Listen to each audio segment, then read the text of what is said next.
One of my homeboys, who stay also in Minnesota with me or whatever, I am from Minnesota. I think somebody asked me, I think it was like 3 days ago if I was from Cali or somewhere like that.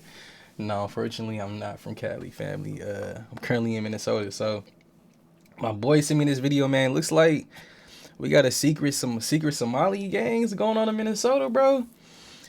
I'm gonna keep it a bean. I've been here for a while, and I never really ran across any Somalian gangs down here, but I do know they get down. You feel me? So I ain't gonna say too much. Let's get right into this video, family. Let's see what's going on with this shit.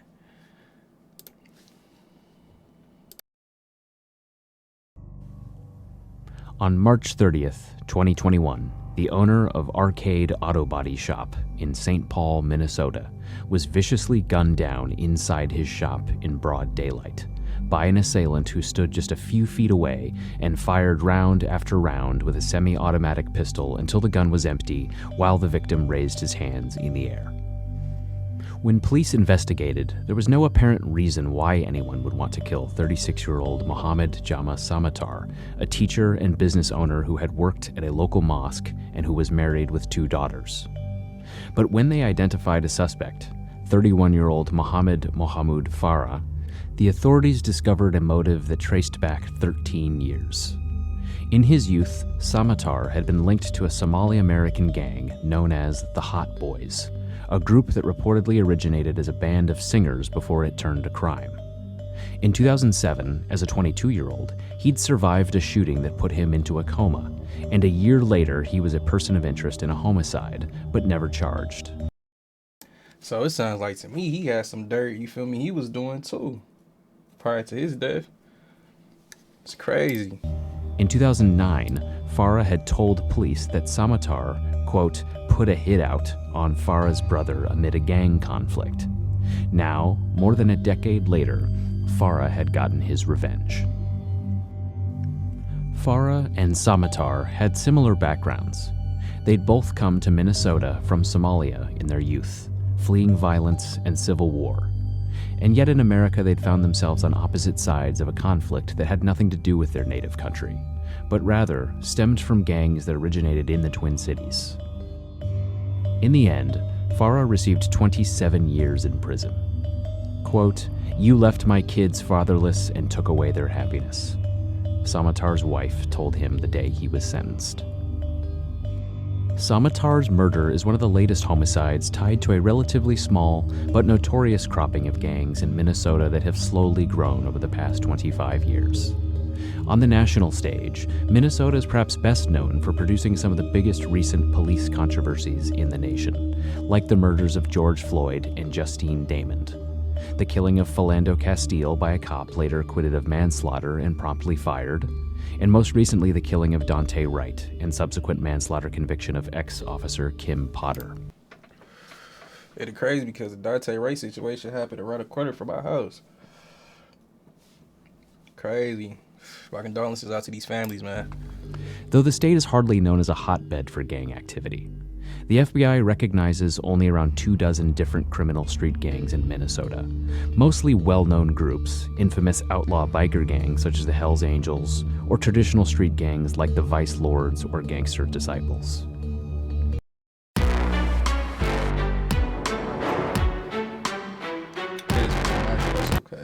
But Minnesota is also home to a rare phenomenon. It is one of the only states in the U.S. with dominant Somali American gangs, most of which are situated in the Twin Cities.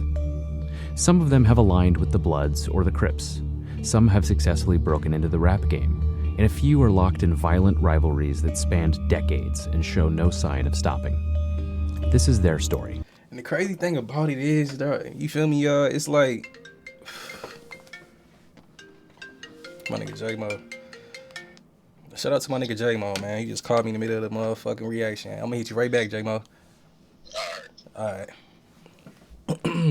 As I was saying, though, you feel me? It's crazy, bro, because I've been down here for a while now, and it's like, don't get me wrong, I see Somalians all the time. I don't have nothing against them.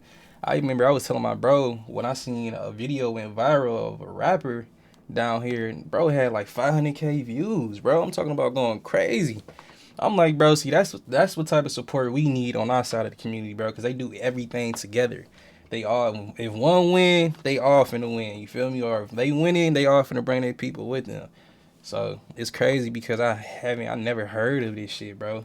Like, that's how you know they be keeping this shit tough. Minnesota's Somali American population was virtually non-existent until the 1990s, when Somalia's former leader, Mohammed Siad Barre, was ejected from what had essentially been dictatorial rule, leading to widespread violence and civil war across the country.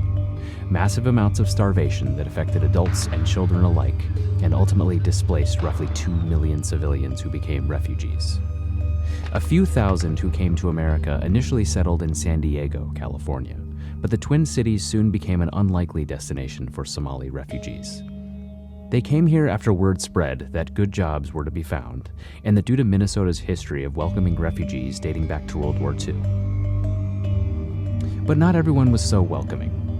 A gang of white youths, known as the All-American Boys, were linked to a number of attacks on Somali immigrants in the mid-1990s, including an assault on a 12-year-old boy who was beaten unconscious with clubs.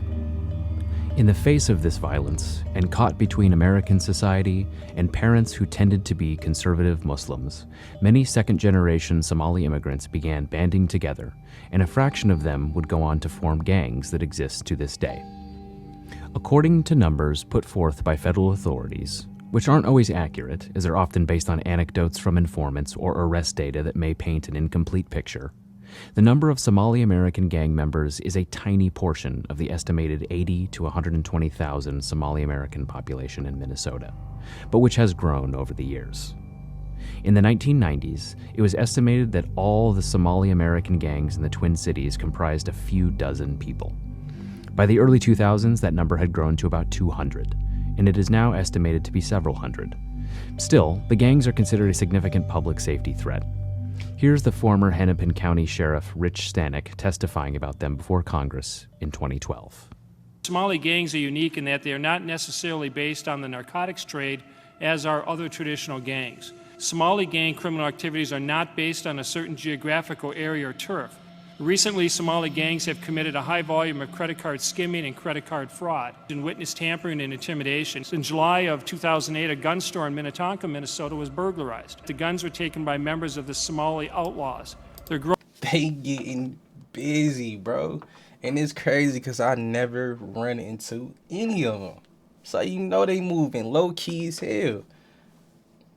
And it's not even that, bro. They fuck with they, you feel me? They fuck with they own. I think that's just what it is, bro. I never seen growing in influence and violence and practice certain cultural behaviors that render some traditional U.S. criminal justice tools less effective. The gangs go by many names, like the Hot Boys, the Rough Tough Somali, the Madhiban with Attitude, the St. Paul Pistol Boys, and the Somali Mafia. But the two groups that have stood out the most are the Somali Outlaws and their rivals, the 1627 Boys, also known as the Six Rings.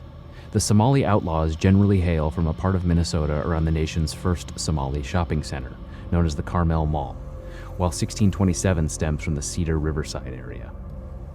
In fact, 1627's origination can be traced back to one apartment building at 1627 6th Street South, which rests a short distance from the Mississippi River.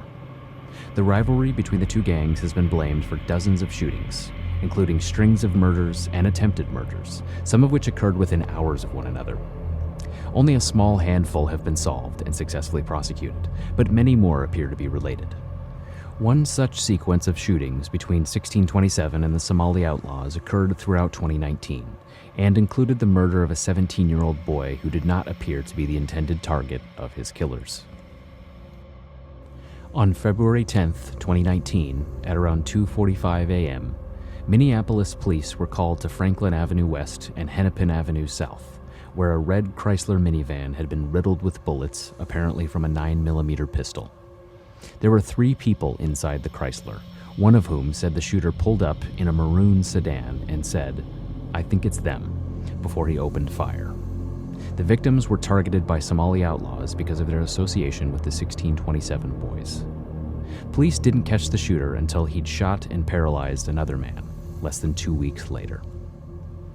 On February 19, 2019, shots rang out in broad daylight on Cedar Avenue South, an area associated with the 1627 boys. The targets appeared to be two men who were standing on the That sidewalk. boy had he had on the Cedar side shirt. I know exactly. All right, it's crazy as hell because all these locations, you feel me, that they name, and I know exactly where they at, bro. They over there getting busy, bruh. Hell no, they getting to it. Talking, but only one of them had been struck. His name was Obsa Bule, and he was lying on the ground, suffering from a gunshot wound to the back. Surprisingly, he didn't greet police with the typical chorus of "I don't know," and actually identified his attacker. He said he'd been shot by, quote, FME's brother, a Somali outlaw he'd known since high school, and told police a possible motive. He said he was shot because he hung around 1627 members, and because the Somali outlaws were mad about the recent shooting of one of their guys. Police theorized that the shooter was trying to hit the man Bule was talking to, a 1627 boys member named Kamal Mohammed, who was not so willing to cooperate. Before police arrived, he told a crowd of onlookers, quote, "We didn't see shit because we ain't snitches." But detectives didn't have to look too far for the shooter. He and his driver had fired from a rented Ford sedan, then sped away and crashed the car at 1813 Riverside Avenue South. They fled the scene, but inside the Ford, police found a Fanta soda bottle with DNA on it. The profile matched the same man Bule had identified as the shooter, Farhan Musay Ibrahim, aka Crazy 8. Bule not only identified him, he'd also shown police a music video featuring Crazy 8's older brother, Abdillahi Musay Ibrahim, who also went by FME and was a rising rapper in the Minneapolis area. A warrant was generated for Crazy 8's arrest, but he wouldn't be brought into custody until after the same gun was used for another murder just 2 weeks after Bule was paralyzed from the waist down. The night of March 1st, 2019 was a particularly violent one for the Twin Cities. Police recorded 3 shootings within 2.5 hours, all linked to the conflict between the Somali outlaws and 1627. Want to join the six-figure club? Man, Google and other tech companies are hiring hundreds of thousands of workers. Y'all better keep y'all better quit talking down on these boys. They ain't playing, bro. They getting it in like we getting it in. I ain't even know this, bro. You feel me? It's crazy, like, and I be paying attention to a lot of crime shit down here and what be going on. You feel me? I'm always aware of what the fuck, you know. Always gotta be aware of your surroundings. That's number one. And one thing I ain't never noticed, you feel me, that they be getting down like this. It started around 9:15 p.m. at the Carmel Mall, when a Somali outlaw member named Abdi Fattah Yusuf was shot and injured, and subsequently rushed to Hennepin Healthcare. Over the next hour, around 20 of Yusuf's friends began trickling into the hospital, including Yusuf's cousin, Omar Noor Hassan. On surveillance footage, Hassan appeared distraught. He was crying, clearly worried about his cousin. But when FME arrived, the mood began to shift. He and Hassan began to confer, and a little after 10:30 p.m., they left together. Around an hour later, there was a non-fatal shooting in 1627 territory. 20 minutes later, all hell broke loose nearby. A little before midnight, a group of 6 people arrived at a restaurant and bar on Cedar Avenue South known as the Red Sea. They pulled up, and 2 of the group walked in, apparently to purchase cannabis from someone inside, while the other 4 sat in a black Toyota Camry, waiting for their friends to come out. It is unclear if they saw the light-colored Chevrolet sedan following them to the Red Sea. Without warning, 2 men fired a total of 27 shots into the parked Camry, paralyzing Mohammed Salad and killing 17-year-old Abdiwasa Farah. Damn, 27? Bro, they getting it the fuck in. No cap, I ain't even, dog.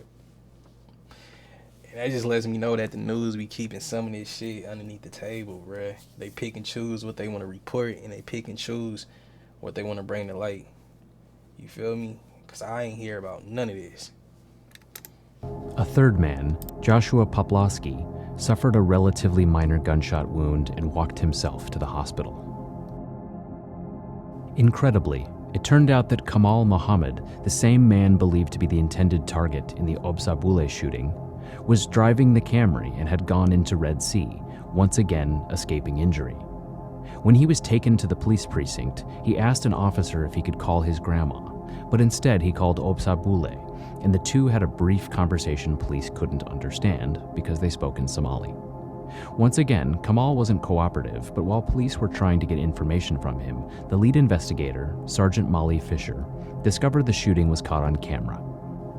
The Red Sea and other nearby businesses produced security footage that showed the two shooters were wearing clothing nearly identical to what FME and Hassan had on at the hospital about an hour before the victims were shot.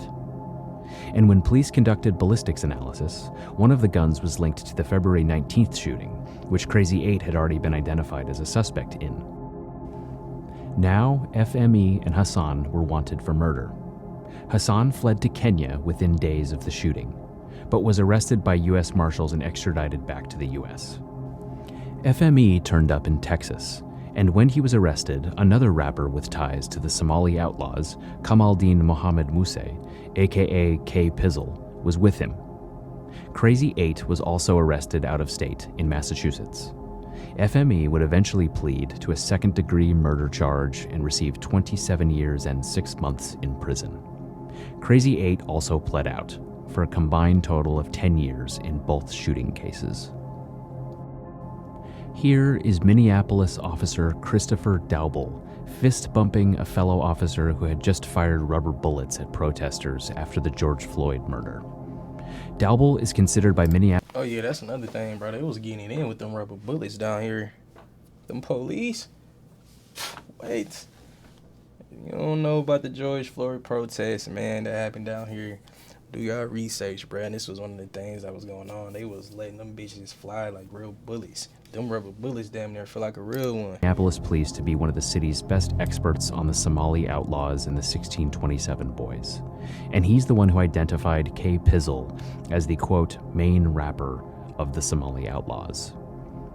At Hassan's murder trial, he also showed jurors pictures of FME standing next to Tekashi 6ix9ine, before 6ix9ine became a snitch, and explained that the Somali outlaws view themselves as Bloods, and the 1627 boys tend to see themselves as Crips. At the end of the trial, Hennepin County prosecutors said Hassan, quote, stalked and killed a 17-year-old boy and, quote, rained gunfire on the car, while the defense denied Hassan was a gang member and said the police had jumped to conclusions. Quote, Sergeant Fisher's assumptions quickly led her to the conclusion she leapt to, that Omar Hassan is a murderer. With arrogance, she declared sitting there that any more investigation was unnecessary, end quote. Jurors convicted Hassan of murder and gave him 20 years. 7 months after the Red Sea shooting, an influential member of the Somali outlaws named Mustafa Chucky Ali was murdered near 23rd Avenue North and Aldrich Avenue North as he approached a Jeep containing a 1627 boys member named Mahad Jama Ali, a Percocet dealer known as Blue, and the Jeep's owner whose pill habit got him into the situation. Chucky must have spotted Ali in the Jeep because the Impala he was in slowed down before he decided to get out and walk up. After a brief exchange, Ali began to shoot, and Chucky started to return fire with his own pistol as he fell. One of the bullets struck Ali, who turned... These little... Wait!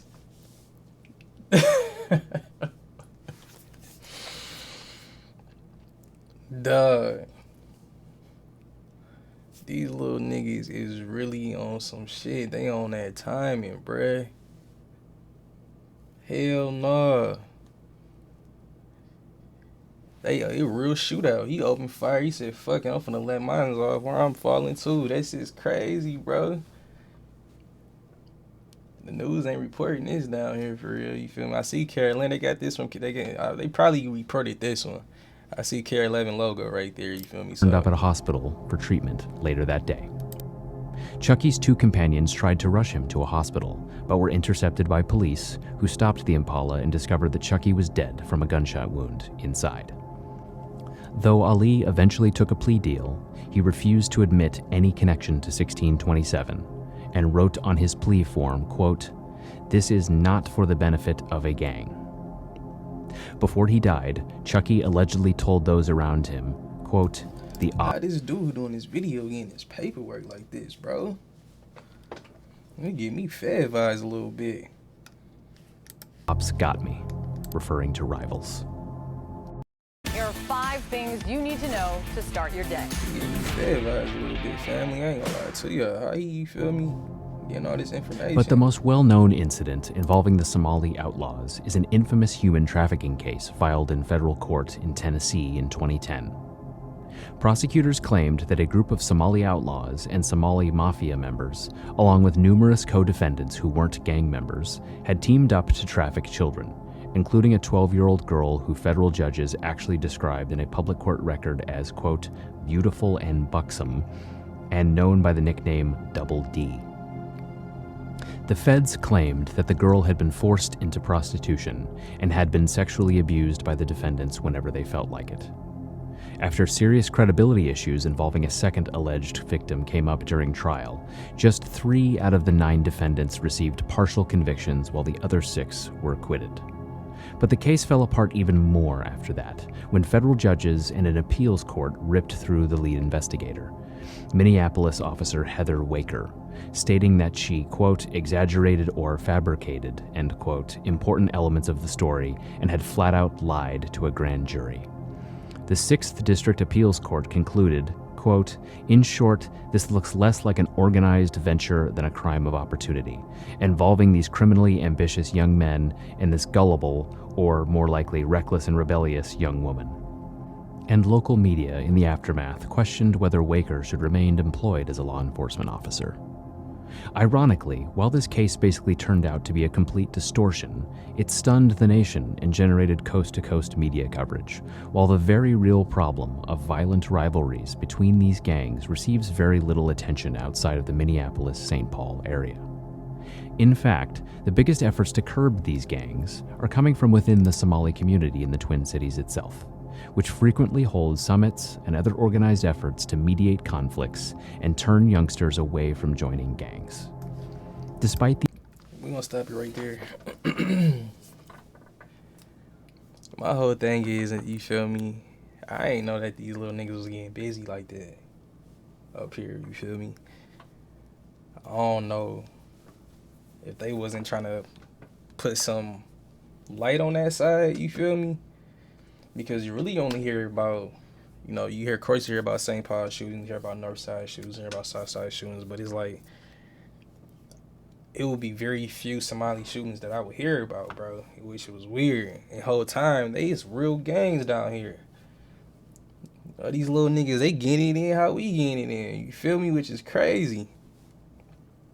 Let me know what y'all think about this video, family. I ain't gonna say too much, man. To my little niggas, bro, let me say this to y'all. If y'all gonna choose this street life shit, if you're already too deep into the street life shit, bro, you feel me, just know it's always, you always got a choice. And secondly, if you gonna do it the right way, you feel me, to the point where at least you can make it back home to your family. I'm not one of them YouTubers that's gonna sugarcoat nothing with y'all. Y'all already know I keep shit real on my channel over here.